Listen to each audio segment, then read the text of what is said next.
Let's go to our message this morning.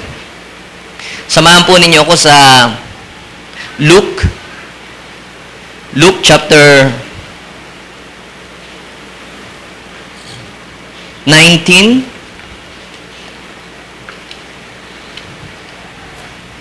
Luke chapter 19 verse 1 to 10. Basahin po natin ang ating po mga Bible, kung meron po kayong Bible. Yan. Nada-download po naman sa mga iPhone ang Bible. Kaya hindi po na tayo makakapagdahilan na wala tayong Bible. You can download. Nakakapag-download nga po kayo ng Candy Crush eh. Mag-download din po kayo ng Bible. Yan.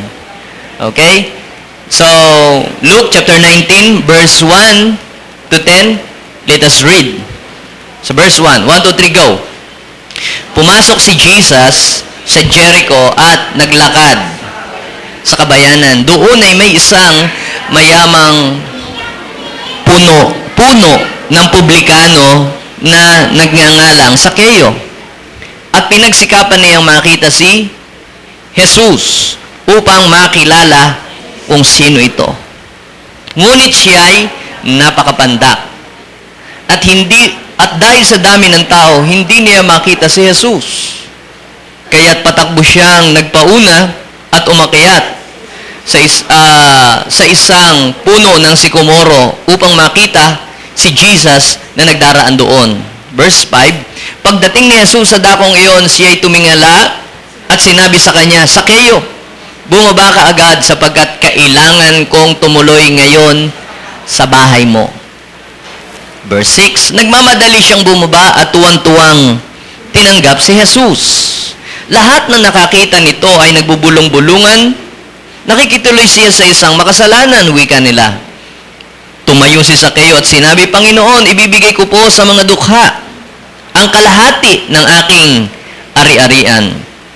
At kung ako'y may nadayang sinuman, 4 na ibayo ang isa sa uli ko sa kanya. Verse 9, at sinabi sa kanya ni Jesus, ang kaligtasan ay dumating ngayon sa sambahayang ito.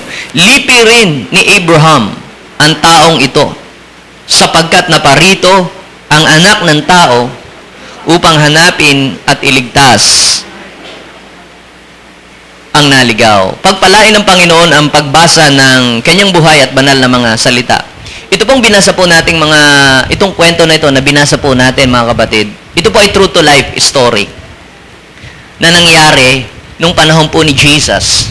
Meron pong isa pong lalaki, nung ang Panginoong Yesus ay pumunta po sa Jericho para magpahayag ng salita ng Diyos, sapagkat ang mga tao ay kailangan po nilang marinig ang salita ng Diyos. Ang salita ng Diyos, ito po ang nagtuturo patungkol sa paghahari ng Diyos. Ngayon, nung si Jesus po ay pumunta po sa Jericho, sa city of Jericho, ay nabalitaan ito ng mga tao. At isa po sa nakabalita na si Jesus po ay pumunta po sa Jericho ay si Sakeo. Ito pong si Sakeo ay isa po siyang public official. Kasi yung pong publikano, ang kanya pong trabaho, siya po ay tax collector. He is a chief tax collector. Kumbaga, pinuno ng mga naniningil ng buwis. At pinagsikapan niya na makita si Jesus. Gusto niya kasing makilala ang Panginoon. Tanungin mo ang iyong katabi, gusto mo bang makilala si Jesus? Yan. May mga tao ba ditong kagaya ni Sakeo na talagang sila'y nauuhaw sa Panginoon? Kaya lang ang problema ni Sakeo, sa dami ng tao na dumaraan doon, hindi niya po makita ang mga tao. Sapagkat si Sakeo po, ang sabi ng Biblia, siya daw po ay, huwag namang masyadong sabihin natin yung word na pandak. Nakaka-hurt. Kulang sa height. Ganun na lang. Okay? Yan. According to history, si Sakeo po pala ay nasa 4 feet ang kanyang height. Imagine, may 4 feet ba dito ang height? Hindi dahil bata siya, matanda na siya kasi chief tax collector eh. Di parang siya po ay unano. Okay. pinagsikapan na niyang makita si Jesus, kaya lang hindi niya makita si Jesus dahil siya po ay kulang sa height. Subalit siya po ay gumawa ng paraan para makita niya si Jesus. At dahil siya gumawa ng paraan, nangyari yung kanyang gustong mangyari. Nakita niya nga si Jesus. At alam niyo po, mga kapatid, nung na-encounter niya si Jesus sa buhay niya, mga dakilang bagay ang naganap sa kanya. At ang sabi ni Jesus, sa araw na ito, ang kaligtasan ay dumating sa sambahayang ito. Sapagkat lipi ni Abraham ang taong ito. Kasi pag sinabi ka palang ikaw ay lipi ni Abraham, kasi sino ba si Abraham? Si Abraham is a friend of God. Sabihin natin, friend of God. Pag sinabing ikaw ay lipi ni Abraham, para bang ikaw ay very close to God. Sapagkat si Abraham, he is a man of faith. He is very close to God. Talagang siya at ang Panginoon ay very close silang dalawa. At pag sinabing ikaw ay lipi ni Abraham, close mo si Lord. Close kayong dalawa. At sabi ni Jesus, ako ay pumunta sa mundong ito para hanapin ang mga naliligaw at iligtas ang mga mapapahamak. Kaya mga kapatid, isa ka sa mission ng Panginoon na ikaw ay hanapin at iligtas. Yun ang purpose kung bakit si Jesus ay pumunta sa lugar na ito. Ngayon, ang pamagat po ng aking pong i-share sa inyo, ngayon pong month na ito ay taking God's presence into our home. Nasubukan nyo na po bang kumain sa restaurant, tapos ay nasarapan kayong sa pagkain, ay mag-isa lang kayong kumakain, naalala nyo yung asawa nyo, anak nyo, mother nyo. Kaya ang ginawa ninyo, doon sa, sinabi nyo doon sa waiter na nagsiserve, pwedeng pa-order ng isa pa, pakibalot. Bakit? Kasi uuwi mo sa bahay. Ang tawag dyan, take home. Or kaya naman, kayong lahat buong pamilya, kumain kayo sa restaurant o kaya sa Jollibee o sa McDonald's, umorder kayo ng Chicken Joy, kain lang kayo, busog na busog kayo. Tapos sinabi ninyo dun sa waiter, pwedeng makingi ng plastic. Bakit? Kasi ipunin ko itong buto, iuwi ko doon sa aso namin. Ang tawag dyan, take home. Grabe, ano? Tayong lahat, kapag tayo nabubusog, nasasarapan sa ating kinain, o kaya may mga natitirang pagkain, gusto natin itong iuwi. Kasi gusto rin nating matikman ng mga kasama natin sa bahay kung ano yung nakain natin. Pati nga aso, gusto nating mag-take home ka para sa aso. Now, what is my point? Tayo pong lahat, mga kapatid, na nabe-bless ng salita ng Diyos, nakakarinig ng salita ng Diyos sa church. Hindi lamang po dapat hanggang church tayo mabless. Kinakailangan, dalahin natin sa ating bahay ang salita ng Diyos para hindi lamang ikaw ang mabless, pati yung mga kasambahay mo mabless din sila. Hindi lamang po tayo dapat sa church nakaka-feel ng presence of God. Pati yung mga kasama natin sa bahay, dapat maramdaman nila ang presence ng Lord. Naalala ko po yung isa pong bata, kinakausap niya po yung kanyang yaya. Sabi niya, Yaya, sana araw-araw, Sunday. Sus Mariusip naman, hindi naman pwedeng Sunday lang lagi eh. Isa lang ang Sunday sa isang linggo. Sabi Bisaya eh. Yan. Hindi basta gusto ko talaga Sunday, araw-araw. Hindi nga pwedeng mangyaring Sunday araw-araw, isa lang ang Sunday. Bakit ba gusto mo laging mag-Sunday araw-araw? Kasi pagka Sunday, sina Mami at sina Daddy, ang babait nila. Pagka Monday to Saturday, ang babangis nila. Alam niyo po, mga kapatid, tayo po, mga kapatid, ay dapat makaranas ng presence of God para ang ating pong buhay ay magkaroon ng transformation. Marami po na mga tao ay mabait lamang pagka nasa loob ng church. Banal lamang sila. Pa-bless po, pastor. Pa-bless po. Pa-bless.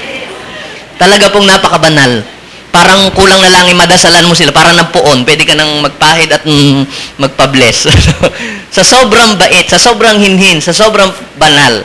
Pero pag uwi naman sa bahay, naubusan lamang ng pang-ulam, biglang nanlilisik na ang banal, lumalaki ang muscle, napupunit ang damit at nagiging kulay green.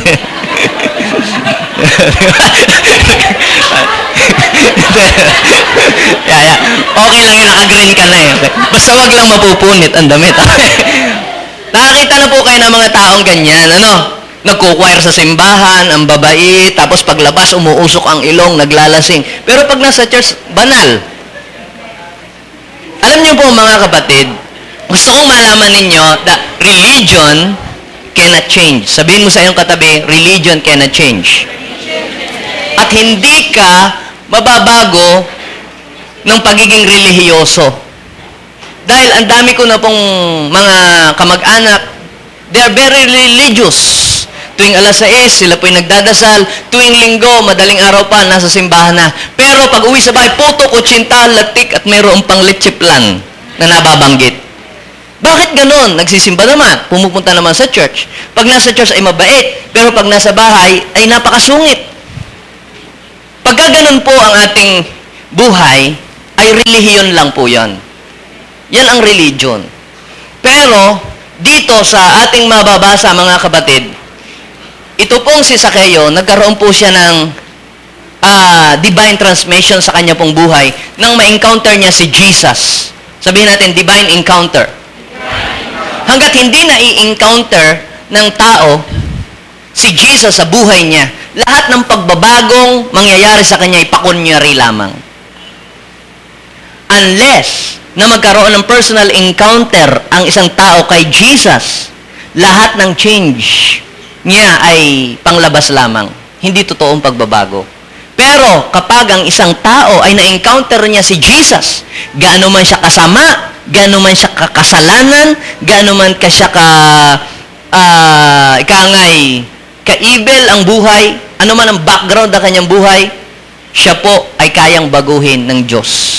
Walang taong lumapit sa Diyos na hindi binago ng Panginoon. Kung ikaw ay totohanan na lalapit sa Diyos ang iyong buhay. Kayo po, kamusta po kayo? Ano ang sinasabi sa inyo ng mga tao kapag wala kayo sa church? Ano sinasabi ng inyong mga kabarangay, ng inyong mga kaopisina? Tingnan ninyo po ha, lahat ng yan ay kayang ibahin ng Panginoon. So tingnan ninyo, paano po natin mararanasan? So, kasi ganito yan eh. Bago natin maiparanas, madala yung presence of God sa ibang mga tao, lalo na sa ating pong kasambahay, tayo po muna dapat ang maka-experience ng presence of God. Sa dami na pong nangangaral sa buong mundo, magbukas kayo ng TV, yung taga dyan sa second floor, nangaral din, nag-share din ng Word of God. Oh, kami ang tama, kayo mali kayo. Tama. Alam niyo po mga kapatid, ang sukatan na kumikilos ang Diyos sa buhay ng isang tao ay hindi sa dami ng verse na alam niya, na nakokot niya daily. Bakit? Sapagkat kahit sino, kahit atheist, pwede niyang sauluhin ang Bible. Kahit attorney, pwedeng sauluhin ang Bible. Pero, hindi nababago ang buhay. Mababago lamang ang buhay ng isang tao kapag na-experience niya ang presence ng Lord sa kanyang buhay. Magkakaroon ng transformation. Ngayon, paano natin madadala yung presence ng Diyos sa ating mga tahanan, sa ibang tao? Kinakailangan, ikaw muna ang maka-experience nito sa iyong buhay. Ikaw muna yung maka-encounter. Ikaw muna yung makaranas. Sapagkat we can never bring other people to the place na kung saan na hindi pa natin nararating. And we can't share what we don't have. Hindi natin, alam mo, pag tinanggap mo si Jesus sa buhay mo, mababago ang buhay mo. Ikaw nga hindi ka wala nga nababago sa iyong buhay So, kaya dito, mga kapatid, mararanasan muna natin, ma-experience muna natin sa ating buhay yung transformation. At alam nyo po, mga kapatid, sabi nga ay action speaks louder than words. Ginagawa mo pa lamang, kilos mo pa lamang, yan ay makaka-attract sa mga tao. At mismong sa pamamagitan ng iyong pagkilos, sa iyong paglakad, the power of God, the presence of God is visible. Bakit? Dahil mayroong pagbabago. Hindi naman yan ganyan dati. Dati, magulong tao yan. Dati, palaawa yan. Dati, mangdaraya, manluloko yan. Pero ngayon, naiba na siya. Anong nangyari? At yung iba'y pakutya na sinasabihin, ay, nasira na ang ulo niyan. Pamulay na mag-born again, naging ganyan yan. Eh, samantalang nakakatulog sa karsada, pag nalalasing, nanggugulo, walang sinasabi ang mga tao. Di ba? Napasin niyo ba yun? Eh, ngayon, na tumino, tsaka sinasabihan na sira. Ang sabi ng Biblia, mapalad ang inuusig dahil sa salita ng Panginoon. Dahil sa Panginoon. Mapalad kayo kapag kayo ay pinagwiwikaan ng mga bagay na kasinungaling at hindi, pawang hindi totoo, sapagkat kasama mo ang Panginoon sa iyong buhay. Okay, tingnan natin dito. Sa verse 1, sabi dito sa verse 1, pumasok sa Jericho si Jesus at naglalakad sa kabayanan. Bakit siya pumasok doon? Bakit siya naglalakad sa Jericho? Dito makikita natin mga kapatid na si Jesus may hinahanap. Sa dami ng tao sa Jericho. Bakit doon sa bahay ni Zaccheo pumunta? Sapagkat si Zaccheo, isa siya sa mga pinili ng Panginoon. Alam niyo po mga kapatid, ang isa palang tao na ang desire niya ay makilala ang Panginoon sa kanyang buhay as Lord and personal Savior, siya po ay target ng Lord na puntahan. Kung ang desire mo ay makilala ang Panginoon sa iyong buhay, kung ang desire ng puso mo ay makilala siya personally, ikaw ang target ng Panginoon na puntahan. Sa dinami-dami ng taong sineran dito sa Dagupan, sa dinami-dami ng taong in-invite o tinext, kayo po ay nag-respond. Gusto kong sabihin sa inyo, you are the most target of God's blessing. Sabihin mo sa iyong katabi, ikaw ang target ng Diyos ngayon. So, tingnan ninyo, ha? Basta nyo, pumasok si Jesus sa Jericho, naglalakad sa kabayan. Ba't siya may hinahanap siya? Sabi sa verse 2, doon may isang yun, sa verse 2. Sabi dito, doon ay may isang mayamang puno ng mga publikano na nagngangalang Zaccheo. Sa palagay ninyo, isa lang ang mayaman doon? Bakit? Kaya itong si Zaccheo ay pinuntahan ni Jesus. Dahil kaya siya'y mayaman, kaya pinuntahan ni Jesus? Yun kaya ang dahilan? O siguro yan, siguro maraming papakain yan sa atin. Maraming ihahanda yan kasi doon tayo sa mayaman. Ako na hindi yun ang hinahanap ng Panginoon eh. Actually, si Zaccheo nga, sinners nga siya eh. Sa lugar sa Jericho ay ang sama ng kanyang testimony doon sa Jericho. Pero bakit itong taong ito ay pinuntahan ni Jesus? Tingnan natin. Sa verse 19, chapter 19, sabi doon, verse 2, a man was there by the name of Zacchaeus. He was, what? He was a chief tax collector and was very wealthy. Napakayaman niya. Okay? So dito, mga kapatid, nakita ko po, si God ay lalapit sa iyo kapag desire ng puso mo na makilala siya sa buhay mo. Para pala tayo ay mapalapit sa Panginoon, hindi mahalaga kung ano yung background ng buhay mo. Hindi mahalaga kung ano yung mga nagawa mong kasalanan. Hindi mahalaga kung ano yung mga nagawa mong mali noon. Ang mahalaga, ngayong oras ito, ay meron kang desire na mapalapit sa Diyos. Meron kang burning desire na makilala ang Panginoon sa inyong buhay. At tingnan ninyo po mga kapatid, yung desire ni Zaccheo ang naglapit sa kanya sa Diyos. Kung sa oras na ito, if your heart desire is to meet God, if your heart desire is to experience the presence of God, sasabihin ko sa iyo, hindi malayo ang Diyos sa iyo. Kung ang desire ng puso mo ay makilala siya ng lubusan, maunawaan ang kanyang kalooban, sabi ng Bible, Psalms 37 verse 4, delight yourself in the Lord and He will give you the desires of your heart. Tingnan ninyo, we must desire to experience the presence of God. Desire po ba ninyo na maranasan ang presence ng Lord?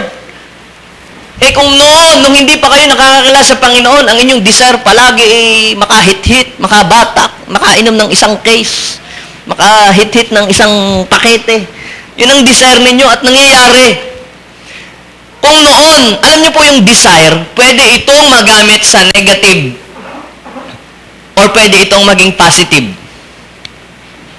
Kapag meron kang negative desire, tingnan yung mga rapist. Diba? Negative desire yun. Pero yung mga positive na desire, ano yung positive desire? Yung makilala ang Lord sa iyong buhay, ma-experience ang kanyang presence, mapuspos ng Holy Spirit, yan yung positive desire. Makapag-win ng soul, yan yung mga positive desire. Pwedeng ang desire ay negative or positive. Mararanasan mo ang isang bagay na gusto mong maranasan sa buhay mo when you desire it. Pag meron kang desire. Pero kapag hindi mo dinidesire ang isang bagay, ibig sabihin ni hinahangad, wala mangyayari sa iba. Iba, gusto ko lang. Yung desire, yun ang magtutulak sa iyo para dalahin ka doon sa gusto mo. Tingnan ninyo. Verse 3. Basahin natin. Go. Pinagsikapan niyang makita si Jesus. Ano ang desire ni Zaccheo?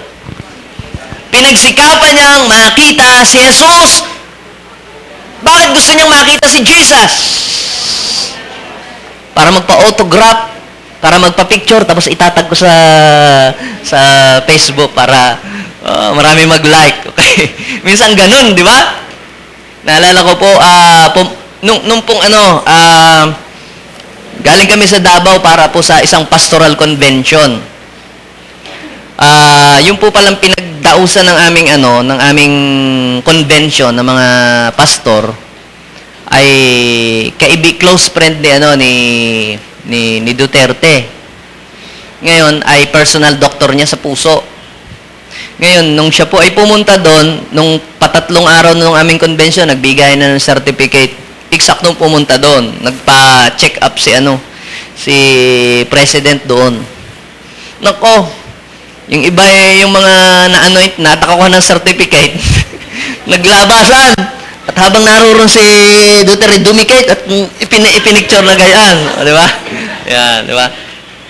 At yung ibang mga nasa ibaba, kasi doon sa ground floor umakyat doon sa third floor para makita si doon sa pinaka-lobby para makita din si President, Imagine, tingnan niyo, si Jesus nung panahon niya is very popular, parang ganun, Si Jesus nakapagpapagaling ng may sakit, nakapagpapalas ng demonyo, bumubuhay ng mga patay. He can perform miracles and signs and wonders. Ganun siya kapopular. Siguro kung may iPhone na noon, dami na nagpa-picture sa kanya, Pero ito, kakaiba itong si Zaccheo. Bakit niya dinidesire na makita si Jesus? Ano ang desire niya? Ano ang pinagsisikapan niya? Nung oras na yon, pinagsisikapan niyang makita si Jesus. Para Para makilala kung sino ito. Period. Walang iba, kundi walang anumang ibang hangarin. Walang anumang purpose. Marami po, kaya po dumidikit kay President. Naalala ko, meron akong isang pastor na bishop siya, at siya po ay nabigyan ng isang mataas na position sa Malacanang. May mga taong nagdikitan sa kanya at ini-offer agad ay yung kanyang business. Mga ganito ay ganyang business. Kita ninyo? So, ang purpose kaya siya dumidikit doon ay para, kasi dahil popular para ma-explain yung kanyang business. Pero itong si Zaccheo, iba. Bakit niya gustong dumikit kay Jesus? Yan. Bakit? Pinagsikapan niyang makita si Jesus upang makilala kung sino ito. Walang ibang purpose. Hindi para makakuha ng marami ding fans. Ano ang purpose mo? Bakit gusto mong mapalapit sa Panginoon? Dahil kasi, yung aking cross, gusto niyong mapangasawa, yun daw may pagkakilala sa Diyos. Bakit gusto mong mapalapit at bakit gusto mong makilala si Jesus? Ano ang layunin ng puso mo? God knows your heart. Kapag nakita ng Diyos na ang layunin ng puso mo ay pure, lalapit ang Diyos sa iyo.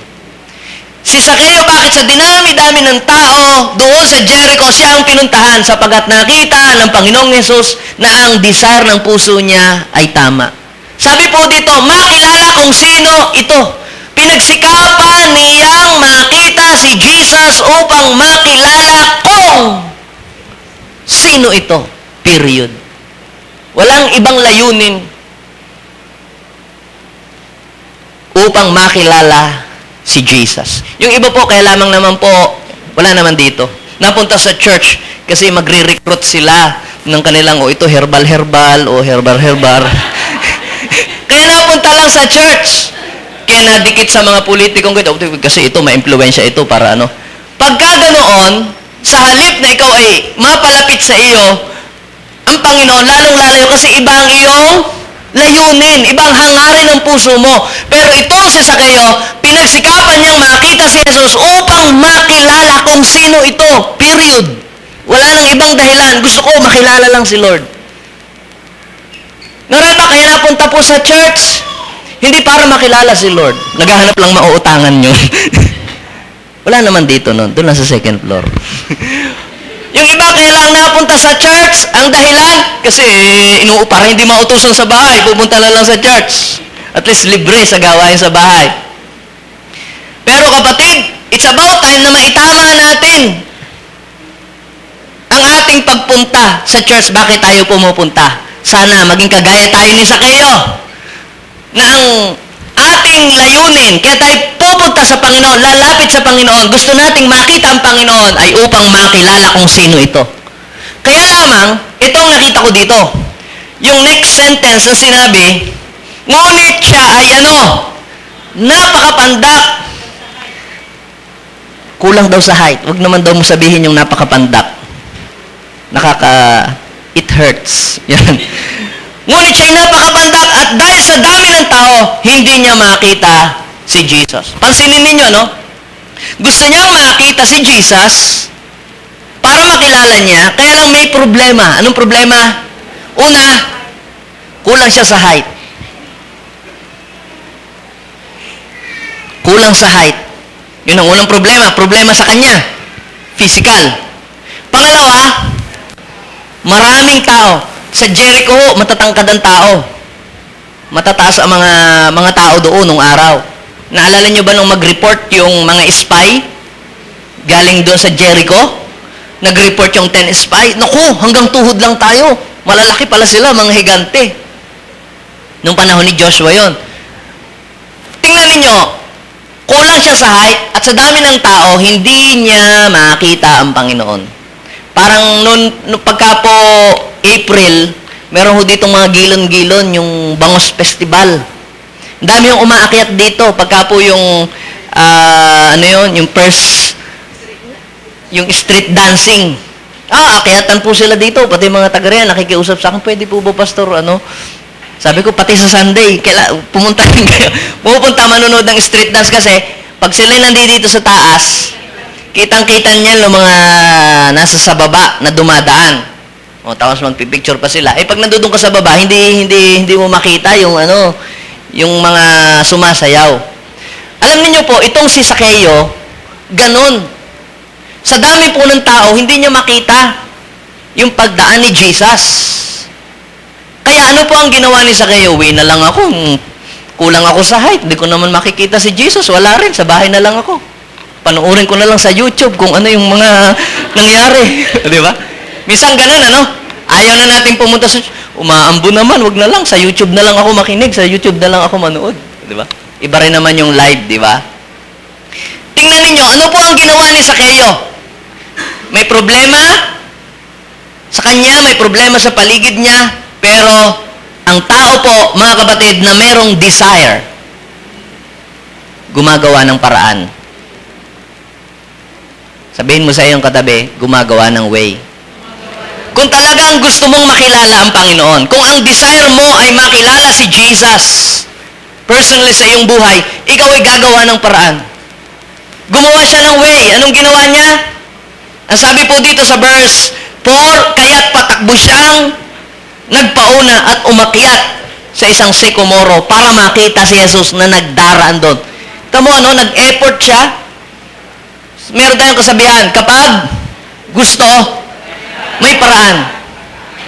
Pag ayaw, maraming dahilan, maraming katuwiran. Sige, wala akong pamasahin. May umaambon, umuulan. Tsaka wala akong pamasahe. Pero teka, nakakapamasyal sa mall. Nakakabili naman ng load. Kapatid, huwag mong panghinayangan gumastos kapag ka ang iyong pupuntahan ay gawain ng Diyos. Bakit? Dahil, tingnan ninyo, sabi po dito, kaya't patakbo siyang nagpauna at umakyat sa isang puno ng sikomoro upang makita si Jesus na nagdaraan doon. Ano ang kanyang desire? Makita si Jesus. Sa kabila ng maraming mga hadlang, sa kabila ng maraming obstacle, maraming circumstances, umisip siya ng paraan, papaano niya makikita ang Panginoon. Parang katulad ninyo. Namumroblema kayo sa pamasahe dahil desire ninyong pumunta, nakiangkas na lang kayo sa tricycle o kaya sa motor. Yan yung mga tao na mayroong desire. At kung talagang desire mo, makikilala mo ang Panginoon, gagawa ka talaga ng way eh. Gagawa ka ng way. Kagaya ni, ang taas naman ng church ninyo. Aakyat pa. Wala bang mas mababang lugar na place na ma-attendan? May mga church din naman dito. Dito na lang, sa malapit. Kita ninyo mga kapatid, kapag desire mo, hindi hadlangan kung ano yung malayo. Hindi mo tinatingnan yung distance. Walang malayo. Di ba? Sa taong ang desire niya ay makatagpo si Lord. Yung iba nga, galing pa ng mga tarim, pupunta lang dito. Ano ang nagtulak sa kanila para pumunta dito? Desire. Sabihin natin, yung kanilang desire. Para bagang sila ilalagnatin pagka hindi nakapunta ng church. Di ba? Para bagang ang kanilang buhay ay kulang pag hindi nakapagpunta sa church. Bakit? Sapagkat ang desire ng puso nila ay makatagpo ang Panginoon. Okay. Sa verse 5, tingnan po natin. Tingnan natin. Pagdating ni Jesus sa dakong iyon, siya'y tumingala at sinabi sa kanya, Sakeo, bumaba ka agad sapagkat kailangan kong tumuloy. Ano sabi ng Panginoon? Tingnan ninyo, kapag desire mo na makilala ang Panginoon, you are the most target of His attention. Ikaw ang target ng Diyos na puntahan. Sa dinami-dami ng taong pumupunta sa church linggo-linggo, umaattend sa church every Sunday, pero bakit mayroong mga taong hindi nila napipil ang presence of God? Yung iba talagang umiiyak na sila. Yung iba naman, patlingon-lingon lang yun. Sino ang dinadaanan ng Panginoon? Sino ang pinupuntahan ng Panginoon? Yung mga taong ang desire ng kanilang mga puso ay talagang makilala ang Panginoon. Marami naman tao pumunta lang sa church, napilitan lang eh. Kasi hindi bibigyan ng baon bukas pag hindi pumunta sa church. Sige, matag ka, pag hindi pumunta. Hindi naman talaga desire. Kaya pagka si Lord nag-move, gumalaw ang Lord sa church, bakit yung iba umiiyak na, tumulo na si Pon, bakit ikaw walang nangyayari, kakamot-kamot. Tagal naman, nakakagutom. Kaya hindi lahat ay nakaka-experience ng presence of God pag pumupunta sa church. Sino lang ang nakaka-experience ng presence of God? Yung mga taong mayroong desire sa puso nila. Yung taong dinidesire nila palagi ang presence of God sa kanilang buhay. Kaya tingnan ninyo, pagdating ni Jesus sa dakong iyon, siya'y tumingala at sinabi, Sakeo, bumaba ka agad sapagkat kailangan kong tumuloy ngayon. Ano sabi? Sabi niya sa English, when Jesus reached the spot, He looked up and said to him, Zacchaeus, come down. Immediately. Kung gusto mo makilala ang Panginoon pala, ng personal sa iyong buhay, you must come down immediately. Sabihin mo sa iyong katabi, you must come down. Gusto ng Panginoon magpakilala siya sa atin, hindi sa sarili nating discarding alam. Not in our own way. Sabihin natin, own way. Human idea. Yung pag-akit sa puno, idea niya yon. Religion is a human idea. Yung religion, yan ay paraan ng tao. Kung paano niya aabutin ang Panginoon, ang Diyos. Yung first religion na na-establish sa Bible ay yung Torre ng Babel. Alam niyo yung Torre ng Babel? Yung story sa Genesis chapter 11. Sabi nila, magtayo tayo ng isang lungsod na abot sa langit. Isang templo abot sa langit. At para abutin nila ang Diyos. Yun yung idea ng religion. Para abutin ang karunungan ng Diyos. Para abutin ang Diyos. Kita ninyo, hindi inalaw ni God na matuloy ang Torre ng Babel. Pina-stop niya. Ginulo niya ang mga wika ng mga tao. Kaya hindi sila magkaintindihan. Kaya, na-stop yung pagtatayo ng Torre ng Babel. Alam niyo kung inalaw na ni God ay na yung Torre ng Babel ay maitayo, nung pampanahon nila, may nakarating na sa buwan. Genesis chapter 11. May nakarating na sana sa buwan. Kung tinuloy-tuloy pa nila yon. Pero in-stop nga ni God sapagkat nakita ng Diyos na hindi na maganda yung ginagawa nila. Ginagawa nila kung ano lang yung gusto nilang gawin. So, bakit pinabababa ni Jesus si Zaccheo? Sabi ng Panginoon, Zaccheo, come down immediately. Para makilala mo ang Panginoon sa iyong buhay, malaman ang kanyang kalooban, you must come down to your pride immediately. Alam ko na yun. Nabasa ko na rin naman yan eh. Narinig ko na rin yan. Nabasa ko na yan sa Bible. Maraming mga tao na kapag nag-share kayo sa kanila, salita, nabasa ko na ang Bible from cover to cover. Tignan yung cover, tsaka yung kabilang cover. From cover to ay, alam ko na yan. Kapag ang isang tao ay sinasabi niyang alam niya na ang lahat ng bagay, pride po yun. Sapagkat wala naman pong tao na nakakaalam ng lahat ng bagay. Actually, meron kayong alam na hindi ko alam eh. At actually, meron din akong alam na hindi din naman yung alam.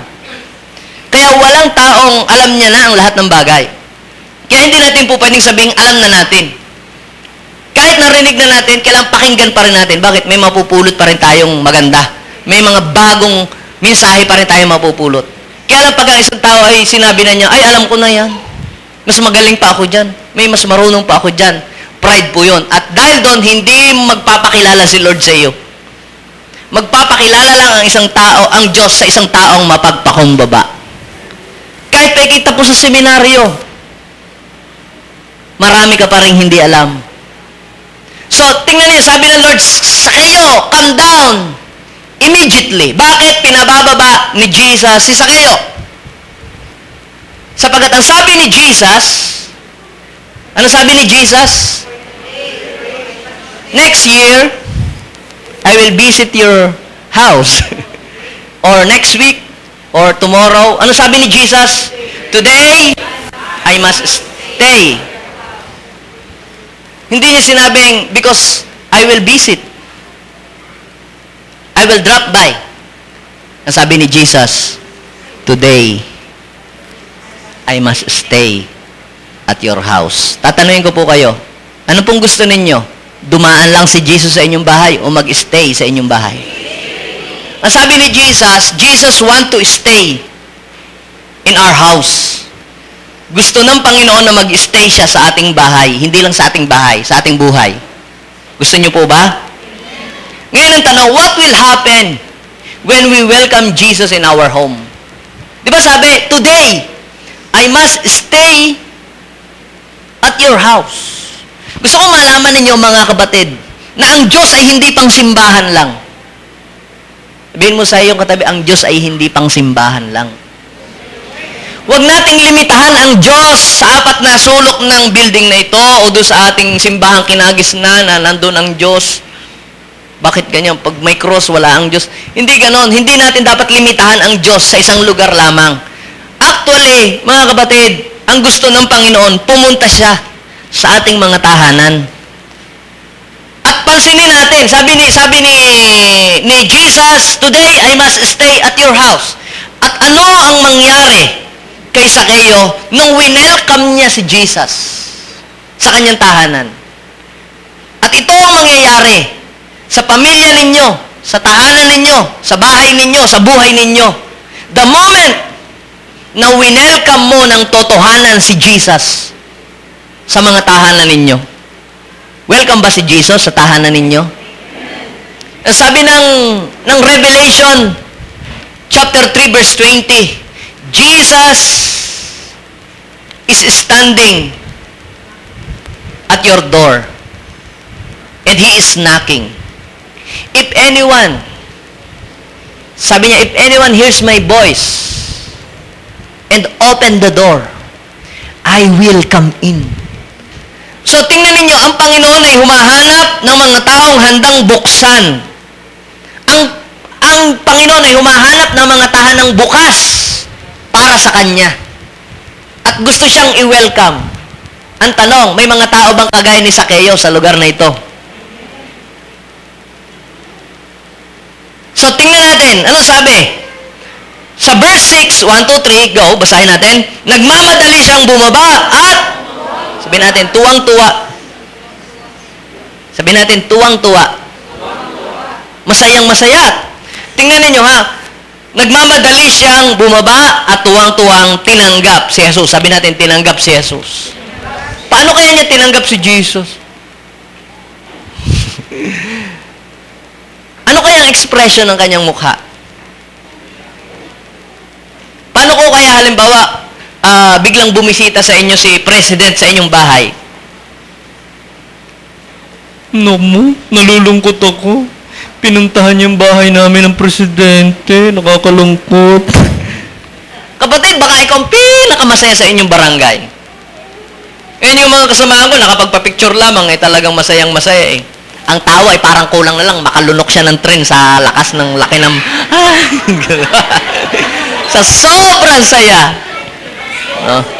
Imagine mo, tao pa lang yun, presidente pa lang yun, personality na,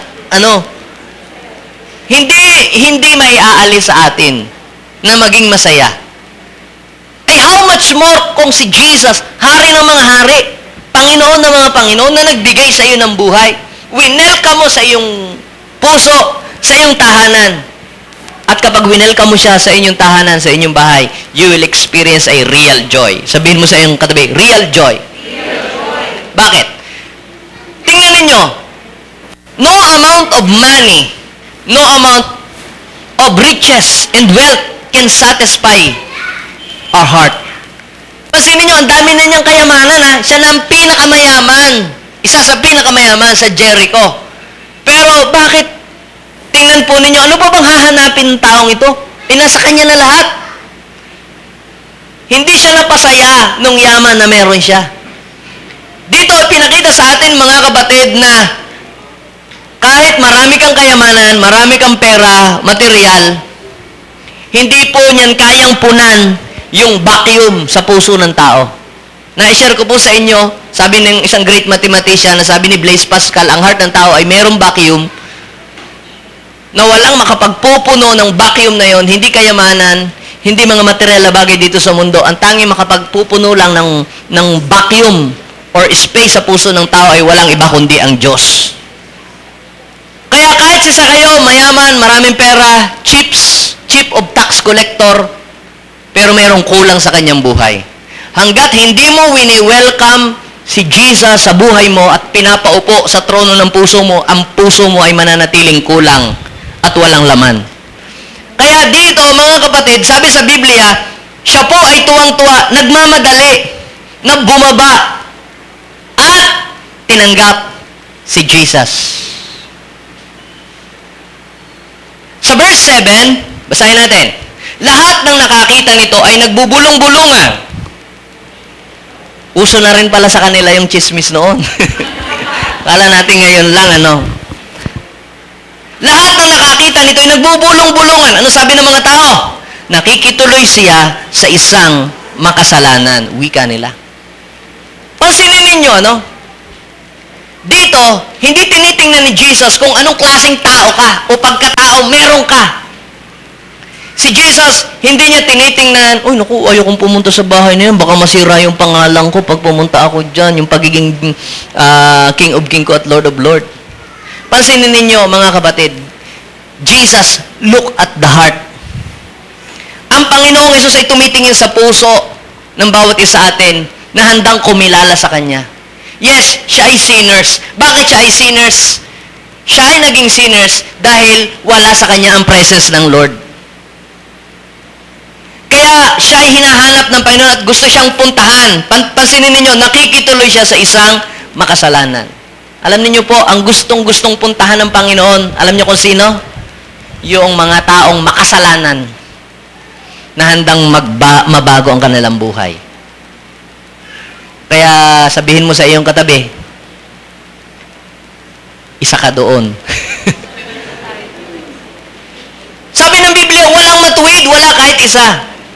Sabi ng iba, oy, invite ka sa church namin. Kaya lang, magpakatingo ka muna bago ka pumunta sa church. Hindi pwedeng ganyan. Tanggalin mo muna ang bisyo mo. Tanggalin mo na, magpakatino ka muna ha. Huwag kang pupunta sa church ng ganyan na ugali mo. Alam niyo po mga kapatid, si Jesus ay pumunta dito hindi para sa mga mababait at mga matitino at mga banal. Si Jesus ay pumunta dito para sa mga makakasalanan para baguhin ang kanilang mga buhay. Hindi natin kayang baguhin ang ating sarili kung wala ang Diyos sa ating buhay. Because apart from God, we can do nothing. Kahit anong pagpapakabait, kahit anong pagpapakabuti ang gawin mo, hindi mo kayang magbago sa iyong sarili. Or else, kakantahin mo na lang yung gusto kong bumait, pero di ko magawa. Yan. So, tingnan ninyo. Dito, sa ating binasa, una, kapag si Jesus ay winelcome mo sa iyong tahanan, sa iyong buhay, you will experience real joy. Sa verse 8, tingnan natin. Sa verse 8, tumayo si Zaccheo at sinabi, Panginoon, ibibigay ko po sa mga dukha ang kalahati ng aking ari-arian. Oh, grabe, galante. At kung ako ay may nadayang sino man, 4 na ibayo ang isasauli ko sa kanya. Ni-imagine ko, gano'n ko kaya-kayaman itong si Zaccheo. Noong panahon po ni Zaccheo, ang buong mundo ay controlled po yan ng Roman Empire. At lahat ng tao ay obligadong magbigay ng tax sa Roman government. Buong mundo po yan. Ngayon, bilang isang chief tax collector na may hawak na mga tax collector sa ibaba, kung ang singil ng Roman government ay 20% sa lahat ng mga business, basta lahat, 20%. Yon, siya makikipag-usap doon sa doon sa nasa itaas. Ngayon, sasabihin naman niya doon sa mga tao na ang lahat ng tax na kukolektahin niya ay 40%. Yan pong inyong business ay 40% po ang tax. Yan pong inyong negosyo na yan. 40%, kukunin niya yung 40%. Okay. Ngayon, yung 20%, ibibigay niya sa Roman government. Yung 20%, kanya na yon. Grabe, hati. Walang kahirap-hirap kanya. Kaya ang mga tao noon, galit na galit sila sa mga tax collector. Mga gahaman sila sa pera. Gano kaya, pansinin ninyo, ang tax collector sa panahon nila ay yan yung mga kurap. Kinukuha nila yung mga pera mga tao. Kaya pansinin ninyo, galit yung mga sa tax collector, yung mga tao. Kaya sila nagbubulong-bulungan eh. Kasi pag sinabing tax collector, nangunguha ng pera yan. Pero pansinin ninyo, itong tax collector na ito, pinuntahan ng ating Panginoon. Parang sa panahon natin ngayon, iba na eh. Parang mga wedding lord, o ang katumbas yung mga drug lord, o mga lahat ng may lord. Na sa lahat ng kasama, isa siya doon, kahilera siya ng mga yon. Pero pansinin niyo, pinuntahan ni Jesus si Zaccheo. At nung si Jesus ay nasa bahay ni Zaccheo, ano ang nangyari? May pagbabagong nangyari sa buhay ni Zaccheo. Ang pagbabago ay dumating kay Zaccheo na ang si Jesus ay pumunta sa bahay ni Zaccheo. Bakit? Habang nandoon si Jesus, sabi doon, at sabi niya, Panginoon, ibibigay ko po.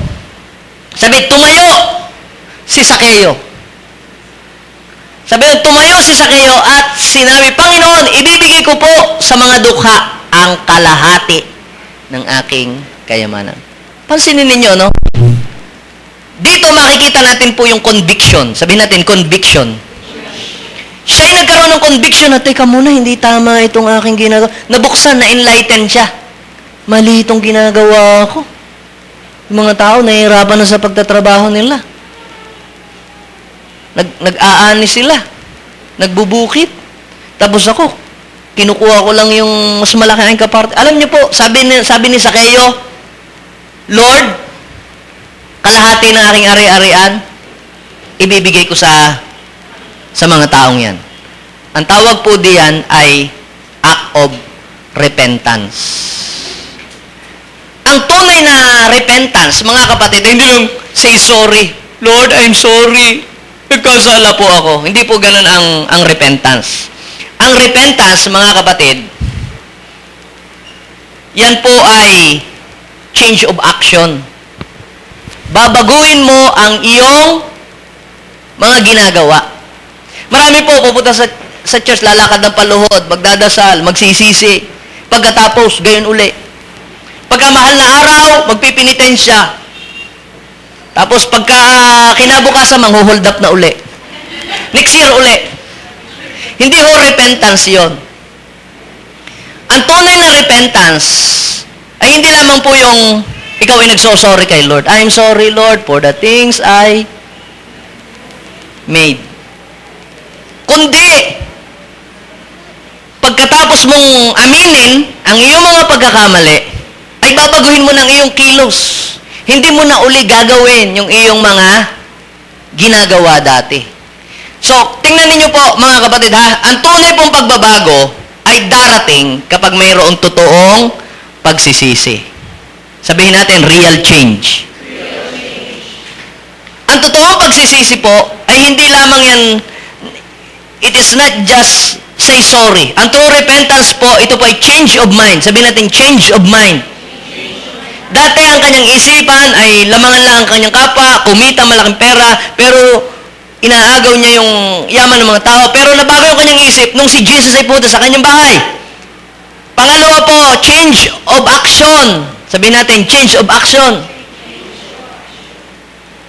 Kung pinagsisisihan mo talaga sa Panginoon yung iyong pinanigarilyo, ay ang sunod, babaguhin mo na.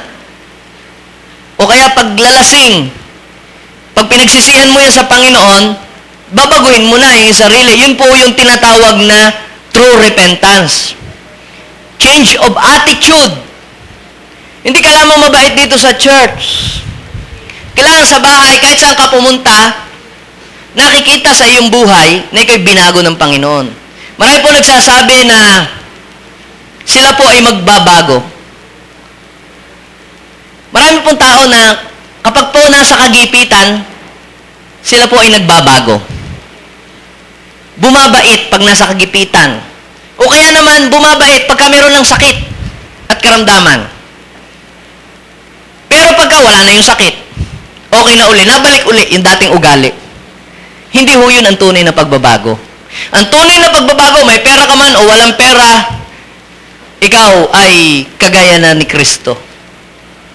May sakit ka man o walang sakit, ikaw ay hindi masama ang ugali. Yun po ang tunay na pagbabago. So marami naman pong mga tao, pagka nagkapera na iba na ang ugali, napangit na ang ugali. Hindi po yun ang tunay na pagbabago. Ang tunay na pagbabago, mga kapatid, may pera ka man o walang pera, ikaw ay nagiging magandang ugali.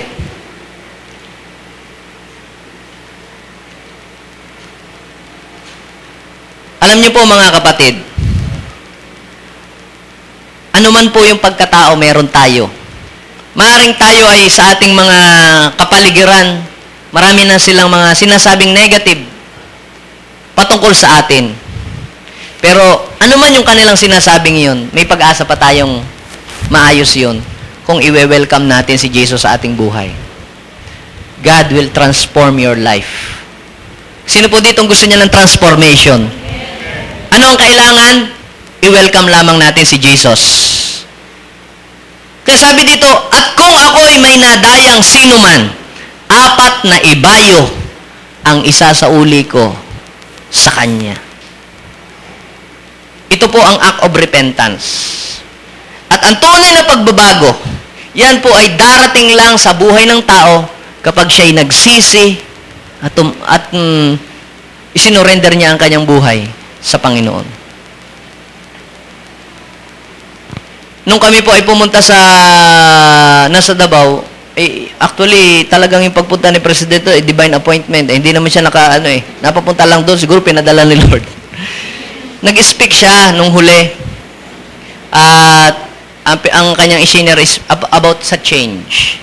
Sabi niya sa amin, at kung kayo ay merong mga nagdadrugs na kamag-anak o kakilala, ay pagsabihan na ninyong tumigil na.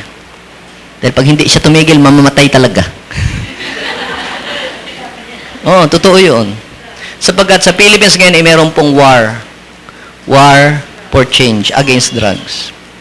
Ang problema ng ating bansa ay hindi pala talaga corruption. Drugs talaga. Kaya nagkakaroon ng mga corrupt. So kapag ka nga naman nakakita, na pwede naman ikang patay na isang putok lang patay na, ba't kinakailangan pang tanggalin ang ilong, pagputol-putulin ang mga kamay? Di ba gayon ay dahil ikaw ay may tama?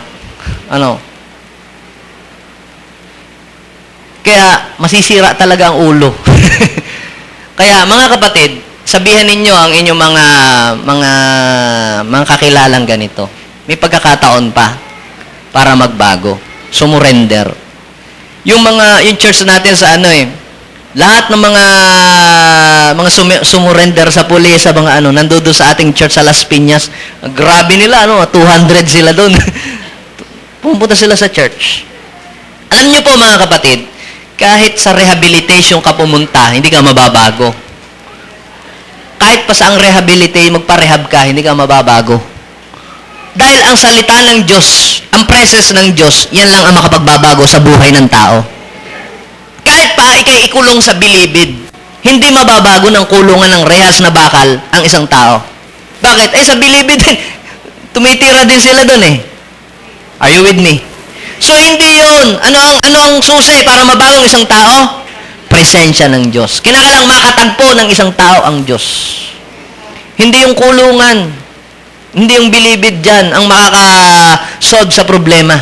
Ang makakasolve sa problema, kinakailangang makilala ng tao ang Panginoong Yesus at magkaroon ng tamang relasyon sa Kanya. Tingnan niyo po sa verse 9. 1, 2, 3, go. Basahin natin. Sinabi sa kanya ni Jesus, ang kaligtasan ay dumating ngayon sa sambahayang ito. Ano sabi ng Panginoon? Tingnan nyo. Sa English sabi niya, and Jesus said to him, today, salvation has come. Ano sabi ni Jesus? Today. Sabihin natin, today. Anong sabi ni Jesus nung si Zacchaeus ay nandun pa sa puno? Today, I must stay at your house. When you receive Jesus as Lord and personal Savior today, you will experience salvation today, not tomorrow. Kung tinatanggap mo ngayon ang Panginoon sa buhay mo, sinusuko mo ang iyong buhay sa Panginoon, ngayon din, ililigtas ka ng Panginoon. Ngayon din, papatawarin ka ng Panginoon. Kaya pag winelcome mo ang Panginoon sa iyong buhay, you will experience a real joy, you will experience real change, and you will experience real salvation. Sabihin natin, real salvation. Listen, bakit si Zacchaeus ay sabi ng Panginoon, ang kaligtasan ay dumating ngayon sa bahay na ito. Today, salvation came to this house. Bakit sinabi niyang ganon? Dahil ba si Zacchaeus ay nag-abuloy? Dahil ba si Zacchaeus ay nagsauli ng pera? At nagpamumudmud ng pera sa mga dukha? Kaya ang salvation ay dumating sa kanyang bahay? Hindi po. Kaya ang kaligtasan ay dumating sa kanyang tahanan dahil si Jesus ay pumunta sa kanilang tahanan. At yung pagbabago at yung kagalakan na meron si Zacchaeus, yun ay resulta lamang ng kaligtasan na tinanggap ni Zacchaeus. Are you there? Kaya yung pagiging mabait ng isang tao, pagiging mapagbigay, pagiging mapagpakumbaba ng isang tao, yan ay resulta ng kaligtasan na tinanggap niya sa buhay niya. Kaya ito po si Sakeo, kaya nasabi ni Jesus, dumating na ang kaligtasan. Ano ang palatandaan na ang kaligtasan ay dumating na kay Sakeo? Si Sakeo, nagbago na ang buhay niya. Si Sakeo ay hindi nakagaya ng dati. Kaya malalaman mo kung talagang ang kaligtasan ay dumating na sa buhay mo kapag meron ka ng pagbabagong nakikita sa buhay mo. Kung ang kaligtasan ay dumating na sa iyo, tatabangan ka na kung sa mga ginagawa mo dati. Dati nun, uhaw na uhaw ka sa paninigarilyo o pag-iinom. Ngayon, ikaw na ay nauuhaw sa presensya ng Diyos. Sino po dito yung sana maglinggo na uli, sana mag-Sunday na uli, sana mag-Friday na uli o Saturday kasi meron kaming small group. Sino po nakaka-experience nung gayon? Today, salvation come to your house. Ang kaligtasan ay nasa sa iyo na ngayon. Kaya, mga kapatid, kung hindi ka pa sigurado, it's about time na siguraduhin mo. Sayang po ang ating panahon na lagi lang tayong nasa church. Sumisimba linggo-linggo. Relihiyon lang ho yun. Hindi po religion. Ang kailangan natin, relationship para po tayo ay matransform. Mabago ang ating ugali. Kamusta kaya ang sinasabi ng mga tao sa atin? Kamusta kaya ang sinasabi ng inyong mga magulang?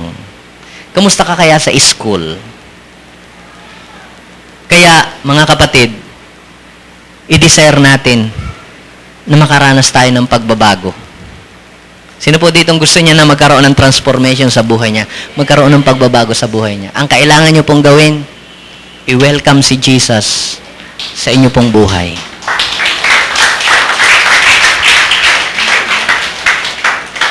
Si Jesus po, kumakatok siya ngayon sa mga puso ninyo. Kumakatok siya sa inyong buhay. Ang tanong, willing po ba kayo na pagbuksan ng Panginoon? Are you willing to invite Jesus into your home? At kapag tinanggap mo si Jesus ngayon, hindi lamang ikaw, dadalahin mo ito sa inyong bahay at i-desire mo din na sila din makarinig ng salita ng Diyos. Dadalahin mo ang salita ng Diyos sa kanila. Kaya sa oras na ito, mga kapatid, nasa inyo po ang desisyon, wala sa akin.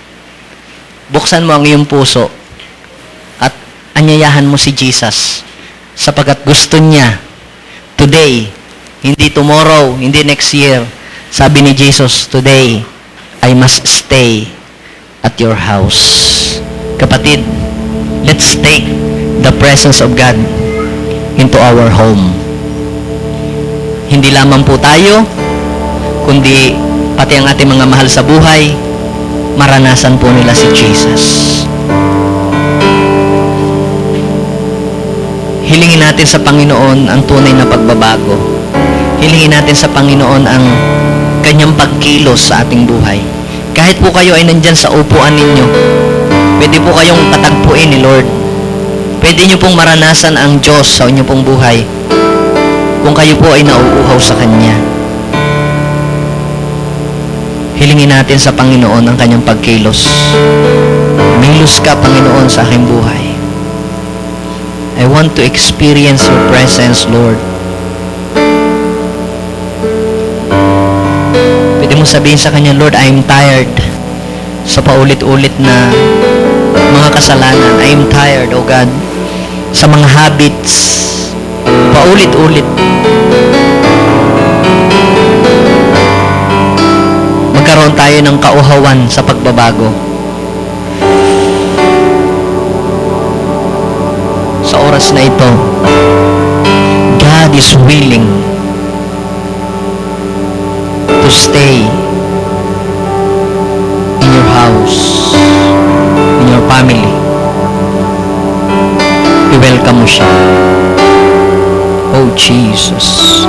Pwede bang ilagay natin ang ating kanang kamay sa ating puso, sa ating dibdib? At bigkasin natin ang panalangin ito. Sabihin natin, Panginoong Jesus, sa oras na ito, ako po ay lumalapit sa iyo. Inaamin ko po na wala po akong magagawa kung malayo ako sa iyo.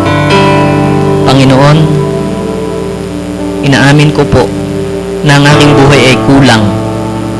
Nais ko na maghari ka sa aking buhay.